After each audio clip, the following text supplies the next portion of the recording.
Hey guys, how are you today? I hope you're doing well. If you're new to the channel, I welcome you, and if you're returning, welcome back. That's usually how I start. That's how I start today, and I'm really glad you joined me today. Because today I think I have a good one. It's Chris here, and I'm in Chicago, and today I want to talk about another Chicago outfit mobster, Machine Gun Jack Mcgurn. Now, I had visited his grave, but it got me thinking, where did he live? Now, I've showed the houses of other Chicago gangsters. I've shown you where Giancana was murdered and where he lived. I've showed you where Frank Nitti lived and left his house that morning. I've shown you a lot of other mobsters and true crime sites in Chicago. But today I want to show you the homes of Machine Gun Jack Mcgurn. Now, I'll show you the homes and then I'll take you to his final resting place. But see, he lived in a couple different houses because his first house, which is beautiful and very close to a lot of the other outfit houses, was foreclosed. And then he moved to a smaller house, but he stayed on the same street. So let me talk about it. Let me tell you a little bit about him, and I'll show you the houses. Now let me tell you a little bit about Mcgurn first. I've talked about him in other videos, but he was actually born in Sicily and was a boxer. He grew up in Brooklyn, moved to Chicago when he was about 14, and his dad died when he was pretty young. His mother remarried a grocer who was actually murdered by Black Hand extortionists. Now that actually, I guess you could say that changed him. And after that, he wanted to ensure that he wasn't bullied or that he wasn't, or that he took revenge.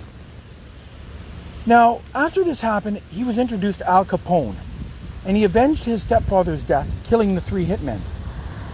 But one of Mcgurn's most high-profile hits was the assassination of North Side gang leader Earl Jaime Weiss on October 11th, 1926. Now, Mcgurn is reputed to have used his trademark Tommy gun as he gunned down the gang leader from an open window. Now, Mcgurn is also associated with the St. Valentine Massacre. Now, he is buried over at Mount Carmel Cemetery, and he was killed in an upstairs bowling alley. But we're in this little neighborhood. Now let me show you the house.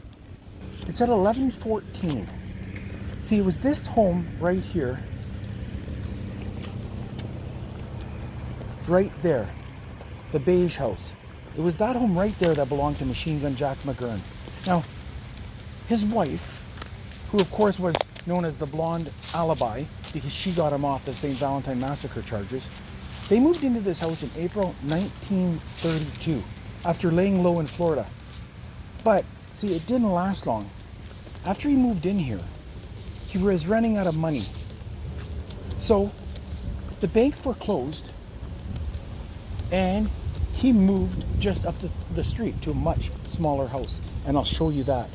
But that's the house right there. That's the house of Machine Gun Jack Mcgurn. Alrighty, so I've showed you the first house that he lived at that was palatial, like absolutely beautiful. When he started running out of money, he moved, and he didn't want to move far from here. And like I said, in this neighborhood, I've spent a lot of time in this neighborhood, and there's actually a lot of the Chicago outfits homes very close in just a very small area. But let's go up the street and let me show you where he moved when the bank foreclosed on this house. Alrighty guys, so I just told you a little bit about Machine Gun Jack Mcgurn, and I showed you his beautiful house here in a little neighborhood near Chicago. But the bank foreclosed on that house. He was running out of money. He did not want to move far. So I literally it's a 3-minute walk up the street to where he moved. I'm going to show you the house he moved into, which is still an absolutely beautiful house, but a smaller house than where he lived. It's right up here. It's interesting when I do these vlogs, and I keep learning so much more about these infamous mobsters and the things they did and didn't do. And yeah, I find it very interesting. I find it interesting to see these historical sites of, you know, where they lived and where these hits took place and all that. The one thing about this house that I'm going to show you is when he was gunned down in the bowling alley, this is the house that the police came to right here and told his wife that he had been murdered.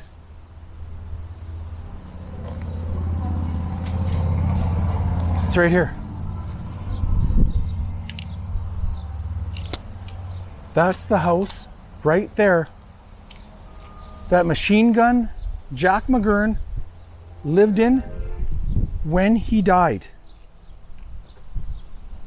See, he was suffering from failing health due to an unsuccessful attempt on his life. And like I had mentioned, the other house was foreclosed. So him and his wife Louise and her daughter from a previous marriage moved into this house. And it was right here in this house and right here on this street where the police pulled up and notified her that Jack had been murdered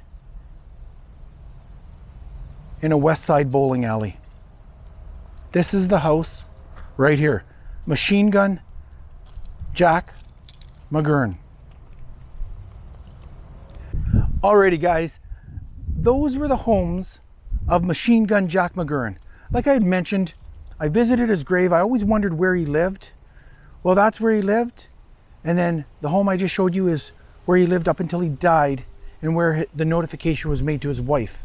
Now I'm going to put a clip in right now and show you his grave up at Mount Carmel Cemetery. But I'm glad you came with me today. Hit that subscribe button below. I've got a lot more mobster sites, more true crime sites from here in Chicago and from around the country. I appreciate you watching. Follow me on Instagram at InkBeardsman and let me know what you think. Anyway, thanks. Let's go on more adventures from sunny Chicago. Peace. Alrighty guys, let's head over to Mount Carmel Cemetery and see his grave. AKA his real name, Vincent Gibaldi. McGurn is associated with planning the St. Valentine Day Massacre. He was part owner of the Green Mill Jazz Club. He was very well known in the Chicago outfit. And he's also the name trigger man of Jaime Weiss, who I also showed you the final resting place of. Jack Mcgurn and Jaime Weiss are buried not far, a couple sections over from each other. And Jack Mcgurn is the supposed trigger man for Jaime Weiss.